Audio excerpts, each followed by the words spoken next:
gun in plain sight. Juddabean rolled down the car window and yelled out in an angry voice, "I wish you would shoot me." He then got out of the car and repeated the same thing. This turned out to be a bad idea. The rolling 40 Crips started firing at Juddabean. Oh my God. Who the hell? Hey man, who the hell Juddabean thought he goddamn Juddabean was like that for real? Hey man, hey, he was a Hoover. Hey, I ain't gonna count. I heard. You know what I'm saying? I'm not in the LA politics. I ain't trying to start no gang, whatnot. But I heard them Hoovers. I heard they built different, bro. I heard they mentality. They think different. So it's probably not far-fetched for a Hoover to jump out the car and say, "I wish nigga would shoot me." Like, what the hell? Yo, too. Fam, bam, what poppin', man? Welcome back to the channel, man. We on the second channel once again, man. Shout out to y'all. Shout out to the mob, man. We chasing that 100K by the top of the year, man.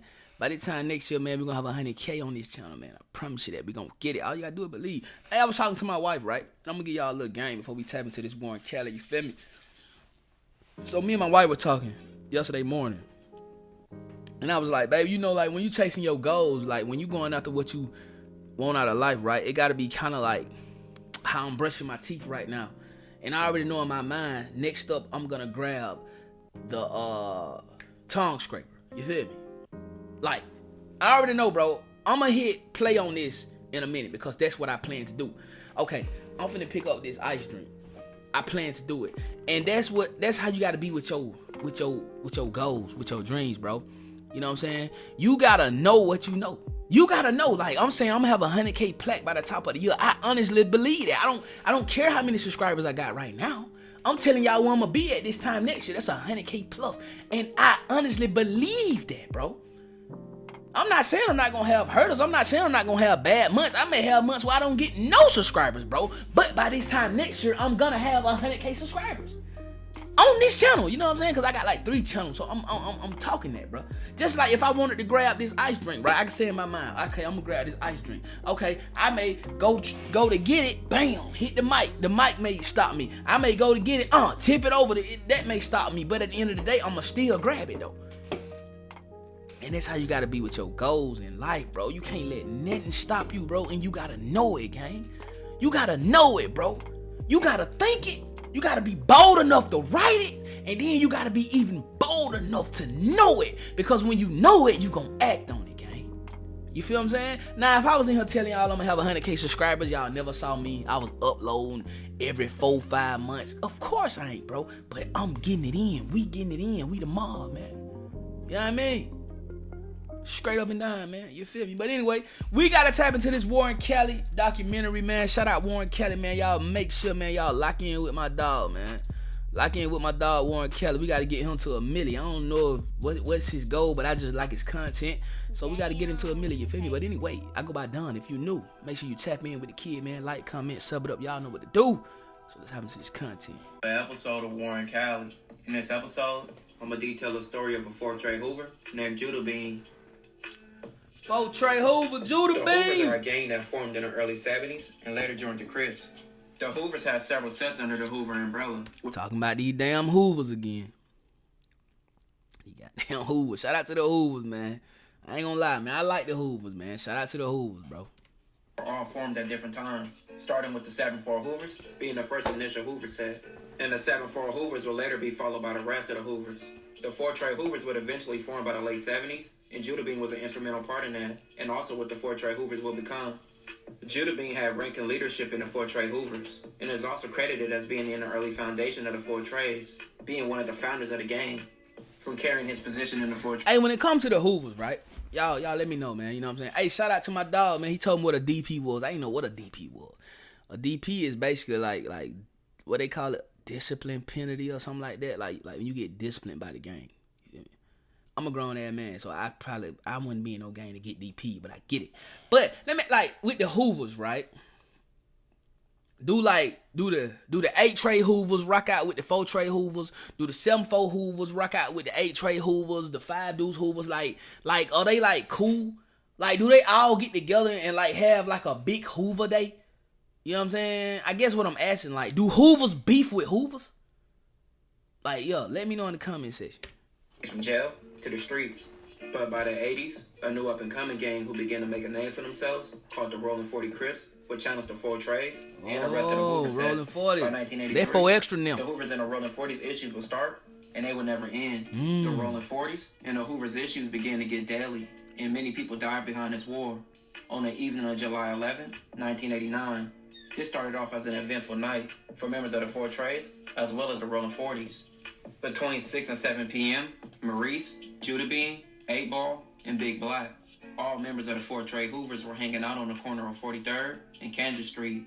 Things quickly turned ugly when a Rolling 40 Crip named Troy, who was standing out of a window on the second floor of a nearby apartment building, yelled out, "This is the Hoover." This pissed Juddabean and the rest of the Hoovers off.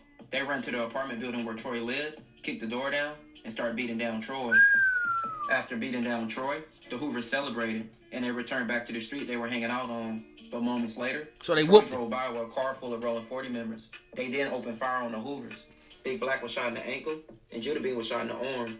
Big Black went to the hospital, but Juddabean refused. He went to an aunt's house nearby. Nah. Juddabean's girlfriend, Kimberly. Come on, Juddabean. Yeah, you went over here. Why you ain't go to the horse pillar? Nigga, I would have ran to the horse pillar. I ain't Kevin, boy. He learned of the shooting and came to his aid at his auntie's house. She intended to drive him to the hospital, but they never made it there. En route to the hospital, Juddabean asked Kimberly to stop in front of Troy's apartment, the scene of the altercation earlier, and also the shooting. A group of Rolling 40 Crips stood on the second floor of Troy's apartment building. One of them had a gun in plain sight. Juddabean rolled down the car window and yelled out in an angry voice, "I wish you would shoot me." He then got out of the car and repeated the same thing. This turned out to be a bad idea. The Rolling 40 Crips started firing at Juddabean. Oh my God. Who the hell? Hey man, who the hell Juddabean thought he goddamn Juddabean was like that for real?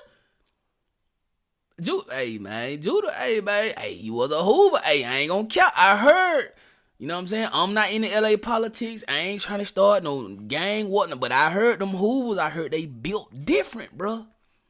I heard they mentality, they think different. So it's probably not far-fetched for a Hoover to jump out the car and say, "I wish nigga would shoot me." Like, what the hell? Because I also heard that them Rolling 40s Crips, I heard they, you know what I mean? That's crazy as hell, boy. Didn't stop. Juddabean was lying on the ground. One bullet had passed through his neck and lodged in his spine. Another had passed through his right leg. Come on, Kimberly man. drove off in fear, leaving Juddabean in the street. After the second shooting, those on the street fled. Some ran down the street, and others piled in the cars and drove away. While speeding away, one car made a U-turn and trampled Juddabean's body, crushing his chest. Several people who was at the scene of that crime would tell the police that Troy was the driver of that car. When Troy was arrested, God dang, bro. So not only did they, you know what I'm saying, training they Juddabean ass, bro, they got in the car.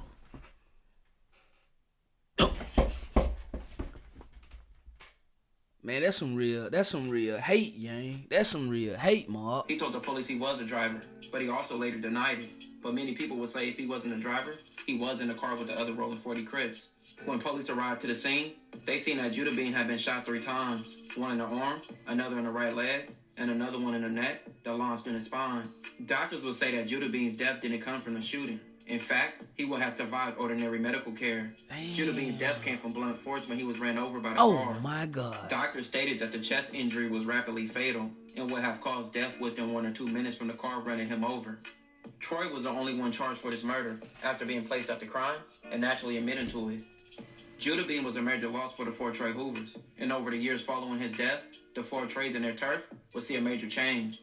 Over time, a lot changed in the 4 Tray Hoovers turf. Several members went to prison, several died in wars, or some just moved to different areas, and numbers of the 4 Tray Hoovers dwindled in the following years. This left space for many gangs to move into the 4 Trays territory. Many young crews and cliques would pop up all over the area, but this later transformed into the area being claimed by the 4 Trays' top rival, the Rolling 40 Crips. The Rolling 40 Crips would turn this area into what is called today the Dark Side 40s turf, which is a highly active area. Now in the year 2025, the 4 Tray Hoovers don't get mentioned much, but the Hoovers still recognize them and still mention them when the Hoovers are brought up, even adding them to the 716 slogan the Hoovers used to add up all the Hoover sets as one.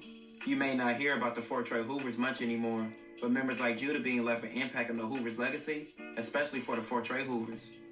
The Hoovers have lost sets like the 9-0 Hoovers due to inner circle beef, and that line they pushed made many other gangs form and revolt, and some became rivals off various factors. And some even debate they lost a lot of turf in their gang wars with numerous gangs, but them being still highly active and still having multiple sets is a testament of the foundation and the type of gang the Hoovers are. This will conclude this episode, if you haven't already. But these niggas on some Grand Theft Auto San Andreas type joint, bro. These niggas taking turf and things of that nature. So you telling me that the Rolling 40 Crips took some Hoover turf, bro? That's crazy, bro. Bro, the more videos I react to, bro, the more I understand that this gang joint ain't nothing to play with in Los Angeles, California, for sure. But hey, man, shout out to the Rolling 40s and the Hoovers, man. I rock out with both of them. You feel me? Y'all say, no, you blame both sides. Look, man, I'm just a YouTuber, bro. This is like, and long live Juddabean. You feel what I'm saying? Long live Juddabean. Anybody who ever lost their life in any of these reactions, bro, long live them. But I can't lie to y'all. This is like entertainment to me because I can't believe that, like, these are true stories. Like, bro, like the closest I ever got to some LA gang violence was probably Boys in the Hood or Straight Outta Compton. The movies. You feel me? So like when I be looking at this, bro, I literally be intrigued for real, bro. No cap, folks. You feel me? For sure. Hey though, man. Y'all let me know how y'all feel about it though, folk, in the comment section down below, man. Don't forget to like that video. Don't forget to sub it up. Make sure you ring that bell. After y'all ring it up though, make sure y'all hit all, cause I don't want y'all to be missing none of these bangers. You smell me, man. Told y'all be coming for that 100K plaque, man. That's a fact though. We ain't gonna even beat that dead horse. Just know we gonna get it for real though. More life or no life. More we know we coming out to him. We getting straight out the mud, man. As long as y'all keep watching, I'm gonna keep dropping. So keep watching. I go by Dunn. We the mob. I love y'all, man. Let's get it. You know we got the streets, nigga. We got the trap too. I say my trap doing numbers. I just bust another jewel. Got a player around the corner. Hey. I say my trap doing numbers like that 05 summer. Got a quarter pound on me.